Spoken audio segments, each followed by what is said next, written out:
back page of The Sun. Second bite of the cherry. Iraola jets in to sign a 2-year deal at Liverpool, and he's going back to Bournemouth for £60 million. Alex Scott.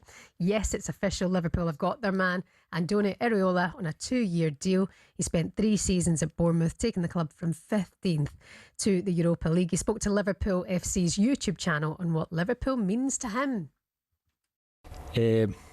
I think you don't need a lot of things to get attracted by Liverpool. No, Liverpool is Liverpool, but obviously the atmosphere, the supporters, the club, the players, the chance for me to coach top level players, the chance to fight for titles, I think it cannot be more attractive than this. It's difficult to find it, so really excited to start. Yes. Andoni Iraola, the new Liverpool manager. Carlton, what do you make of this? Are you happy with this appointment? Do you like him? When I first heard it, I was like, oh, it's a good job for him. So I love the underdog type of appointment where it's not obvious. Do you know what I mean? It's not like going for the biggest name. You're going for someone that you can see that's done really well with his club. Some would say overachieved. And you can see a perfect style of play, how he wants to play and deploy his troops. So I like it, but what I might have a little bit of reservation, and it's not my pick anyway, but my reservation would be that going into a massive club like Liverpool, has he got the minerals? We've seen it with certain characters, as in Liam Rosenior, just recently with Spurs, Thomas Tuchel, going from a mid-table team supposedly to a top 6. So it's a hard transition. So he has your reservations over that, whether he's a big enough character? Well, we don't know. We don't know just yet. We saw it with Slot. Slot eventually couldn't really handle the dressing room. And I think he lost the dressing room quite quickly and abruptly. So it does happen, but you can see by his character, he'll definitely try his best, and I think he is the right man for the job with the tactics and the style of play. And that's what the fans want to see. They want to see attractive football. Well, he was the bookies' favourite to replace Glasner at Crystal Palace, but according to talkSPORT's chief football correspondent Alex Crook, Liverpool was impossible for him to turn down. The king is dead. Long live the king. Andoni Iraola in at Anfield. You say it's a 2-year contract. He likes to work in those type of environments. He doesn't like to sign long-term deals. There's no real surprise there. Quotes on the official Liverpool release from the former Bournemouth manager, says he's really excited. Obviously, you know about Liverpool. You know it's a big club, a massive club, one of the biggest in the world, says Iraola. You don't need a lot of things to get attracted by Liverpool. Liverpool is Liverpool. He talks about the atmosphere at Anfield, the supporters, the club, the players, and the chance for him, in his words, to coach top-level players. And I'm fascinated to see how that translates, because it's a very different dressing room at Anfield, as Arne Slot found to his cost at times last season, than the one that Iraola is leaving at Bournemouth. A bit like you said.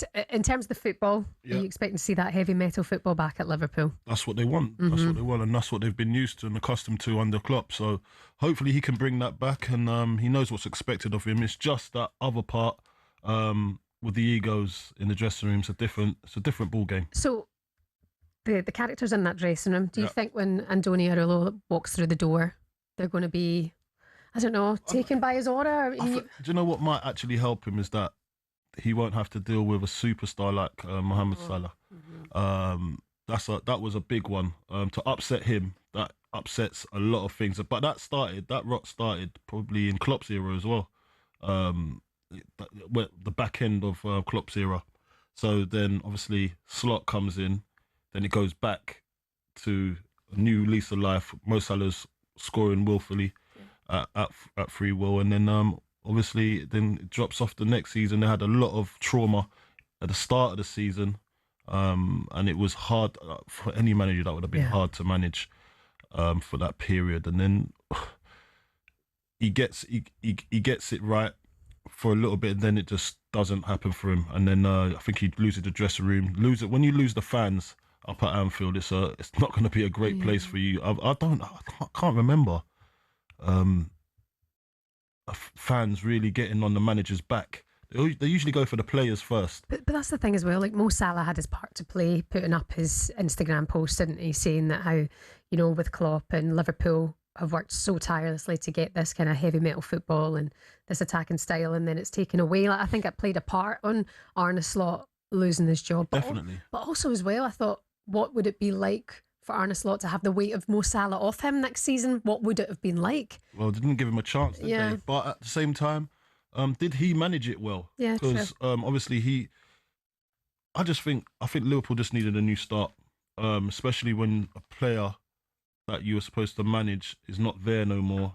The impact I read an article on how it affected Konate and the depression and all that sort of. So imagine the rest of the team. How would you manage that if you've never been in that position before and you're probably not that type of character to put an arm around someone or something like that? Because he was you could see that he might have been a little bit stern, but he wanted a little bit more from the players that he couldn't do for him and to buy into his philosophy, and it didn't bode well for the rest of the team. So he finally loses his job, and I feel sorry for him really, but at the same time, this is the belly of the beast. Yeah. That's how it goes. Very true. I'm looking forward to seeing what he can do, but no doubt about it. It's a tough club to manage, Carl. Tough gig. It's a tough gig, and I hope he does it.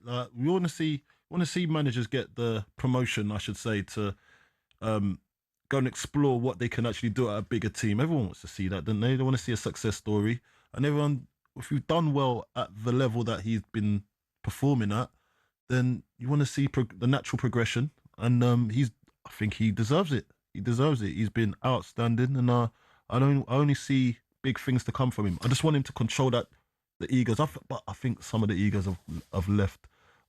I'd say Salah was a massive part to that. And then he's got a bigger one as well that people probably don't talk about is Robertson, because he was massive in the dressing room. So now he can probably shape that team to what he wants, and hopefully they're willing to learn. Yeah, and how will the players respond to him as well? It's an interesting time. 03717 223344 is the number. Liverpool fans were taking your calls this morning. Ash, good morning to you, Ash. How's it going? Yeah, good morning, guys. Great show. Carlton, I hope you've woken up a little bit, Carl. I'm just about getting there now, mate. He's taking his nighttime tablets at all the wrong times, Ash. I've been doing it wrong, Ash. I've been doing it wrong.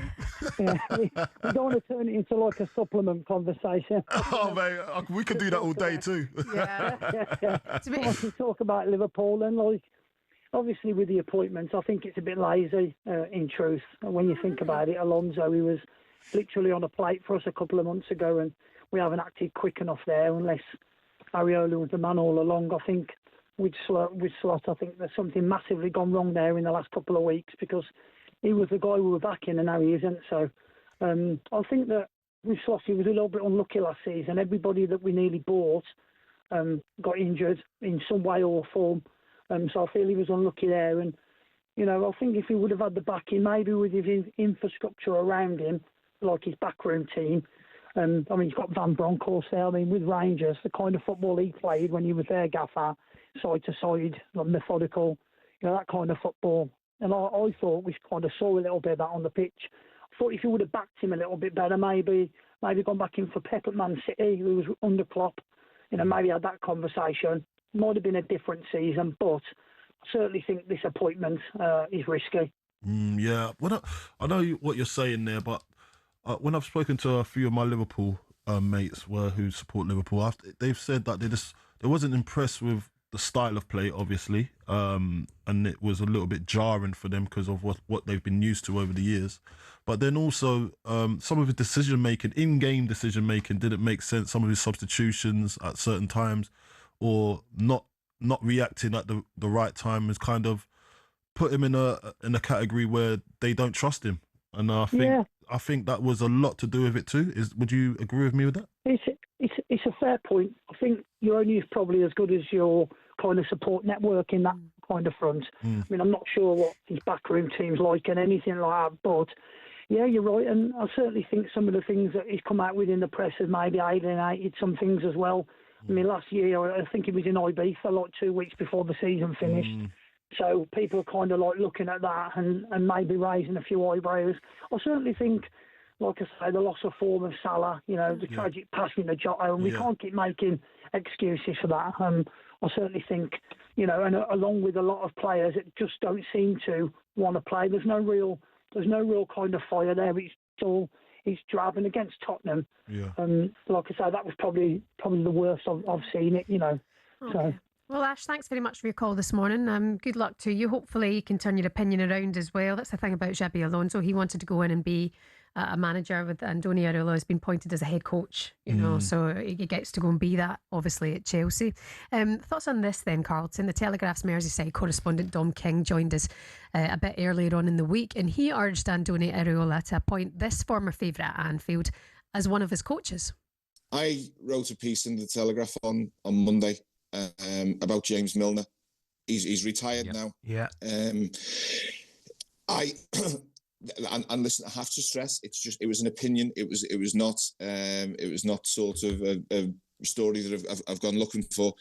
But I think he would be a fabulous addition to the coaching staff in terms of just setting standards around the place, in terms of just being a bit narky, in terms of just collecting fines and letting people know what it means to play for Liverpool. That might sound a bit of a cliche to people, but I just think he's a great character. It would be an easy win early on for Iraola. It would be a decision that would be probably well received if they do have talks eventually. And I think James would probably, given the depth of feeling that he has for the club, would be interested and would welcome a phone call maybe. But at the minute, I stress that he's concentrating on life with his family, wanting to play golf, and he's got other various interests and whatever. And we should be celebrating what a fabulous career he had.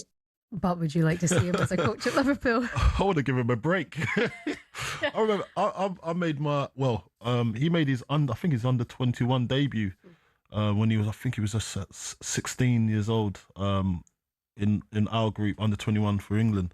And that's the first time I see him, and I just knew that he was just one of those guys. He's just straight. You know exactly what you're going to get from him. Works hard, delivers great crosses, and he was just getting up and down. And I knew that was a star, but in the making. But the thing is, when you've just retired, I think you just need a bit of space. He wants him to get straight back into the thick of things, and that could be stressful on the family, Yeah, you wonder how Milner will go about retirement, because all of his life he's been told where to be, what time to be there, who you're playing, what bit of the country you're going to be in.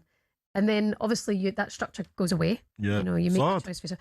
Playing golf, I mean, I'm pretty sure he'll fill his time. Yeah. Probably try to be scratched. That only lasts a little long. And then maybe he'll look and go, I need that structure back, because that's what kept me so professional. And especially him. He needs that. He needs that that structure, structure and time, purpose. the time and purpose. And look, for me, like when I retired, it was a hard call. But injuries and everything, I was never going to be the same player, and that's the frustrating part. Just knowing that your brain's there, but your body's letting you down. And that you got to get over that. But he's had a fantastic career, and I think he knows, like the back end of last season, that he probably wants to give his body a rest and his mind as well. So going back into a job, and I know people would say, go and take another job, get back straight into it. You're valuable to, you are, but just give yourself some time and then think about it and then choose the right job for you. Yeah.